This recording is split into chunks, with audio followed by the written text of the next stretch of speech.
Deuxième partie d'émission, on le voit dans cette émission, une vraie crise dans le neuf a eu lieu en 2024. 2025 s'annonce peut-être un petit peu meilleur. J'ai pris quelques chiffres. Les prix dans le neuf ont chuté de 5 à 10% dans certaines zones en 2024. Les délais de livraison sont allongés de 18 à 24 mois et près de 30% des projets des promoteurs ont déposé le bilan en 2024, ce qui a laissé des centaines d'acheteurs sur le carreau. Pour parler plus précisément de ce sujet, 4 expertes au top avec Audrey, Nelly, Sabrina et Stéphanie. L'Est contre le Sud. Attention, Audrey, Thionville. Thionville, exactement. Metz, Bonjour pour Nelly, Bruno. Montpellier et la région de Montpellier avec une ville que j'arrive pas à prononcer. Non, tu l'aimes pas. Courlon-Sec. Courlon-Sec, ta première dans l'émission. Welcome. Exactement, je suis ravie d'être ici, merci. Bon, alors le neuf est en crise en 2024 et en début 2025. Donc les promoteurs redoublent d'astuces pour attirer les acheteurs parce que ça a été compliqué. Voilà. Nelly, on commence par toi. Quelles sont les opportunités qu'on peut avoir parmi les... Alors en fait, il y a beaucoup d'opportunités dans le neuf. On appelle ça les queues de programme. Donc ce sont les fins de programme, les lots invendus. Ah ouais. Donc ça va être des appartements qui vont être peut-être situés au nord. C'est ça, les d'ensoleillement. moins bien, quoi. En fait. Voilà, les grands volumes, les grands appartements, parce qu'en fait, ce qu'il faut savoir, c'est qu'il y a des gens aujourd'hui qui achètent, qui font du Airbnb. Donc, les grands appartements dans le neuf, on la cote et on peut les acheter à moindre coût. Oui, on le dit, parce que dans les programmes neufs, en général, ce qui part, c'est le dernier étage, C'est le dernier étage. les appartements bien exposés, avec balcon, etc. Alors, comment il faut s'y prendre? Il faut tout de suite, au niveau, réserver en fait tout de suite un appartement sur plan, pour bénéficier finalement d'une bonne remise, ou soit tout à la fin quand le programme est terminé. C'est ça, et c'est ton cas, c'est ce que tu expliquais. Voilà, alors moi je suis en train de regarder justement pour un appartement témoin qui se situe au nord et en rez-de-chaussée, sans extérieur. Je dirais pas, hein. Donc, Je ne voulais pas t'inviter. Hein. tu le vends très bien. L'appartement au nord, au rez-de-chaussée, en sous-sol. Oui, mais en fait, c'est un faux problème parce que finalement, aujourd'hui, il y a une pénurie de logements locatifs. Donc, même si tu achètes un appartement qui est situé au nord, tu l'auras quand même toujours. C'est ça, ok. Alors, on le voit, hein, il y a des promotions en regardant la presse et en préparant cette émission. Un appartement acheté, un appartement offert. Enfin, bien un sûr. grand appartement acheté, un petit studio offert, quand même. Il y a des trucs à ce point-là, ou une pièce en plus, etc. Souvent, c'est les cuisines. Les cuisines sont offertes et on en parlait justement ensemble. La cuisine offerte, c'est quand même Alors, qu'est-ce que vous conseillez, les filles, à nos téléspectateurs, pour aller négocier avec les promoteurs? Audrey? Alors moi, je dirais déjà l'avantage, c'est qu'aujourd'hui, ils proposent tout de suite une exonération de TVA. Ouais. On a les frais de notaire réduits. Et ils proposent de plus en plus de services. Donc notamment, si on vous propose un carrelage type, peut-être demander à avoir une meilleure qualité. Une salle de bain, pourquoi pas. Généralement, ils mettent une baignoire basique, de se dire, bah non, je vais plutôt avoir une douche italienne, et ainsi de suite. Et ça, c'est des choses qu'il faut négocier. On peut tirer un peu sur la corde. On peut tirer un petit peu aujourd'hui, ouais. On a Tiffany qui a été voir un constructeur de maisons individuelles qui se plaint. Il explique les problèmes que les promoteurs rencontrent aujourd'hui en 2025. Alors une maison neuve par rapport à une maison ancienne, je vais prendre l'exemple de ce pavillon-ci. Nous ici, le produit comme il est là, on le facture 300 000 €. À ça doit s'ajouter le prix du terrain, les viabilisations, les aménagements extérieurs. On peut compter une enveloppe de 100 000 €, ce qui fait, pour ce produit-ci, on serait sur du 400 000. Par contre, on est sur un produit neuf, sous garantie, avec des matériaux qui sont performants. On n'a pas de frais de notaire sur une maison neuve. Si on regarde l'un dans l'autre, on est à peu près sur les mêmes prix pour une prestation supérieure dans le neuf. Sur 2 ans, depuis malheureusement la guerre en Ukraine et l'augmentation énorme des énergies, les tarifs des matériaux ont monté de 30 à 50% sur certains produits. Ça représente 70 000 € de plus sur la facturation et par rapport à 3 ans. Bon, alors il dit, ça coûte pareil dans le neuf et dans l'ancien. Vous êtes d'accord, les filles, avec ça ou pas? Moi, je suis pas d'accord. En tout cas, c'est quand même 10 à 15% plus cher. Hein, oui, c'est ça, on est d'accord. Après, tu fais quand même une économie sur le long terme. Sur le reste, on avait parlé. Ouais. Effectivement, la taxe foncière, on a une exonération les 2 premières années. Bon. On aura effectivement moins de travaux pendant les 10 prochaines années, puisque l'ancien, avec toutes les normes, il faut rénover. Ouais. Et je pense qu'on équilibre en copropriété. Aussi. Et ça, c'est sûr. Et on est au top au niveau... Stéphanie, tu en penses quoi, toi? Alors, donc t'as la petite nouvelle. Alors dis-nous un petit peu, de manière tranchée, si tu es pro le neuf, est-ce que tu conseilles à tes protégés, à tes clients d'acheter dans le neuf? Alors moi, je suis plus pro-ancien par rapport à la robustesse, à l'âme, au charme des biens qui proposent de l'ancien. Ouais. Et après, dans le neuf, effectivement, c'est ce qu'on dit, frais de notaire réduits, des travaux à long terme qui seront moins coûteux. Bon. Donc c'est un peu une balance. Je me retourne vers le notaire, parce que le notaire, lui, il a une vision très claire. La proportion entre le neuf et l'ancien en 2024, est-ce qu'on est toujours sur 20-80, c'est ça à peu près? Oui, c'est vrai que la proportion d'anciens est écrasante par rapport au neuf, surtout avec le marché actuel. Et là, le neuf, maintenant, avec la fin de la défiscalisation, il y a quand même une raréfaction des investisseurs. Oui, c'est ça. On est plus vraiment sur des gens qui veulent se loger dans des résidences principales. Donc il y a quand même une recomposition du marché qui se fait. Qui s'opère. Ouais. Alors on le verra tout à l'heure, on parlera avec toi de ça, mais les acheteurs, et le notaire est en bonne place pour conseiller les acheteurs, face à un promoteur qui défaille, a son rôle à jouer. Hein. Exactement. Et surtout, il ne faut pas arrêter le projet au moment de la signature chez le notaire, puisqu'il y a le moment du suivi de chantier, et il y a surtout la livraison, qui est vraiment le moment clé. C'est ça.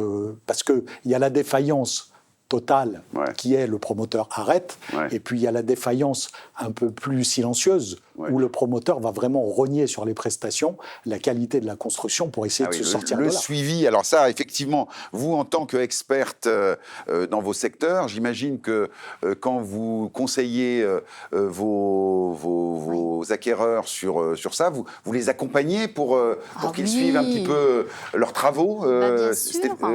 Quand on construit du neuf, il y a des étapes. Donc, il y a les étapes avant d'arriver à la livraison qui, entre guillemets, aura toujours du retard, hein, sachez-le, mais ça c'est normal. Il va y avoir la pré-livraison sur les travaux, sur les cloisons, et après on va choisir le carrelage, la cuisine, et on va évoluer. Donc oui, on les suit, mais après c'est le rôle aussi du promoteur de suivre son client jusqu'au bout, parce que chaque client veut quelque chose de différent. Bon, le problème également en France, c'est toujours le problème des banques, et pas seulement pour les acquéreurs, aussi pour les promoteurs. Vous allez voir que c'est beaucoup moins facile qu'avant d'obtenir son crédit pour pouvoir réaliser une promotion.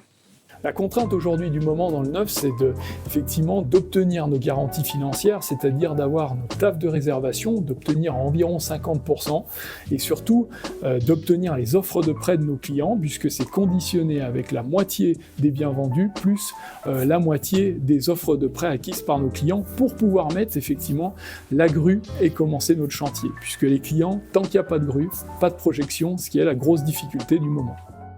Alors voilà. Alors là, pas de grue, pas de chantier, pas d'acquéreur, pas d'acquéreur. Hein, on est d'accord. Voilà, c'est ça, t'as tout dit. Tout dit. Mais alors donc, comment on résout ce problème-là? Est-ce que vous voyez une inflexion? Est-ce que les banques sont quand même un petit peu plus ouvertes au prêt maintenant, notamment pour les acquéreurs, je dirais, normaux? Alors oui, depuis le début de l'année, tout doucement. Bon, il y a eu une baisse des taux en fin d'année, donc ça nous a aidé un petit peu. Attention à la hausse qui va arriver, hein, on le sait tous. Il y a une stabilisation, mais oui, depuis le début de l'année, il y a quand même des beaux dossiers qui sont en train de se monter, donc il faut rester positif. On se dit qu'après la pluie vient le beau temps, on va y Exactement. arriver. Alors, on va avoir le beau temps, on va avoir le mauvais temps également, parce qu'il y a un promoteur qui nous explique sa baisse d'activité. Alors, pour mesurer l'activité, les choses, elles sont très simples ici. Je regarde le nombre de contacts qui arrivent chaque mois, chaque année, et également le nombre de ventes. Le nombre de contacts, il a baissé. On peut dire qu'on a perdu 15% par rapport à l'année précédente. Le nombre de ventes également a baissé, 16%. Parce qu'aujourd'hui, le problème, c'est pas seulement la hausse des taux d'intérêt, c'est tout ce qui est relayé dans les médias, à savoir est-ce la fin de la maison individuelle, la hausse des taux d'intérêt, est-ce que le pouvoir d'achat va être maintenu. Donc c'est ces problèmes-là en fait qui ont engendré une baisse du nombre de contacts. Ce qui est rassurant pour nous en interne, c'est qu'on a baissé moins fort que le marché de manière générale. Comme on a connu un très bon dernier trimestre 2024, on a réalisé 50% de ventes en plus par rapport au dernier trimestre 2023. Je pense que le marché va repartir, d'autant plus qu'on a des taux d'intérêt qui semblent se stabiliser. On entend également de la part des courtiers qu'ils devraient descendre. On a parlé également d'un prêt à taux zéro. Donc tous ces éléments-là nous laissent espérer que l'année va être meilleure que l'année précédente. Ah bah un petit rayon de soleil avec ce charmant promoteur. Oui, il est plutôt optimiste. Après, ils ont une bonne équipe. Ils sont assez actifs et dynamiques sur le secteur. Alors lui, c'est une chose, mais il a l'air de dire que d'un point de vue général, la situation se redresse un petit peu. Est-ce que dans le sud, vous voyez ça ou pas Sabrina? Il met le point quand même sur les médias qui font peur aux gens. Ouais. Effectivement, on le sait qu'un arbre qui tombe fait plus de bruit qu'une forêt qui pousse. Donc forcément, ça calme tout le monde. Les gens, ils entendent. Et je ne sais pas ce que tu en penses. Mais oui, ça met un climat de pessimisme, en fait. Ouais. Mais là, vous êtes optimiste, donc oui, on va rectifier tout ça. Il faut l'être. Les médias font que... Mais en fait, finalement, c'est peut-être pendant la crise qu'on fait les meilleures affaires. Ah, ça, Tout à fait. Ça, Ouais. Oh, quelle belle réflexion. J'aurais envie de terminer l'émission là-dessus. Dis donc. J'aimerais qu'on fasse un petit focus. On a préparé un petit diagramme pour une petite illustration pour comparer le neuf et l'ancien. Alors, on le voit, hein, les chiffres sont parlants. Qu'est-ce que ça vous inspire, les filles, hein?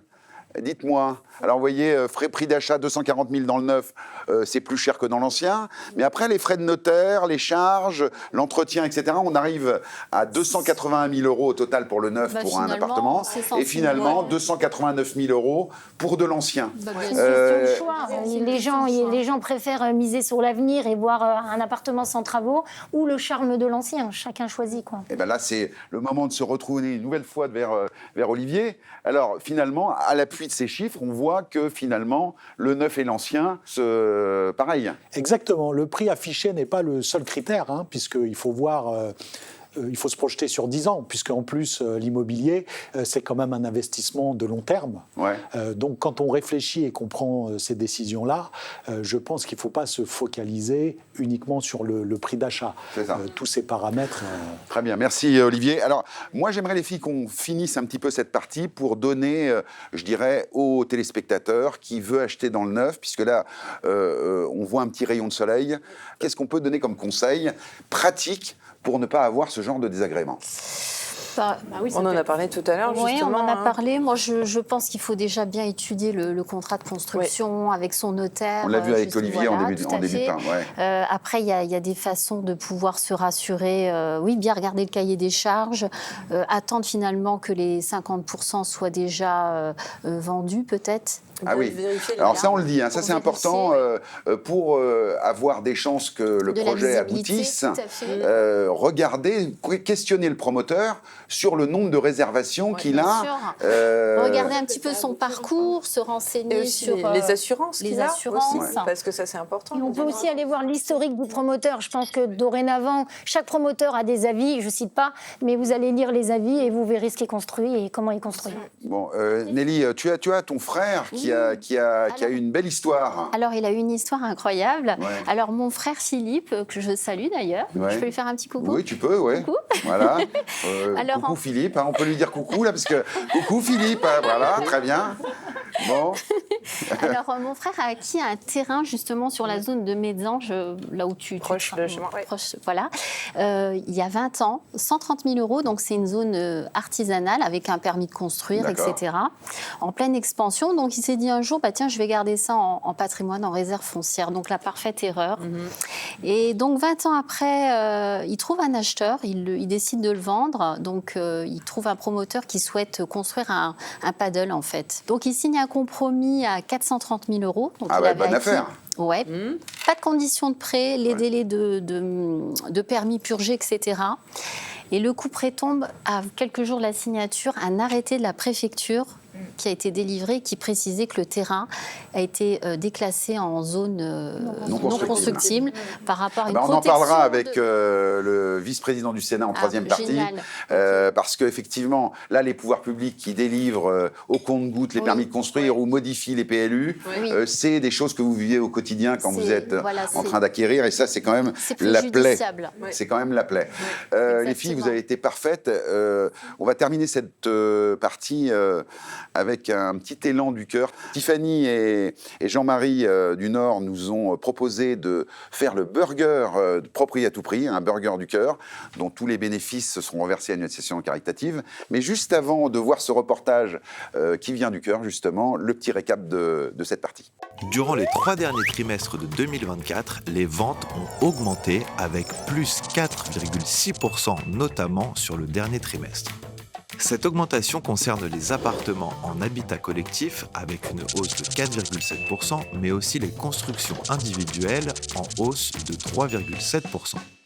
Les réservations de logements neufs concernent à 55% les particuliers et à 45% les institutionnels.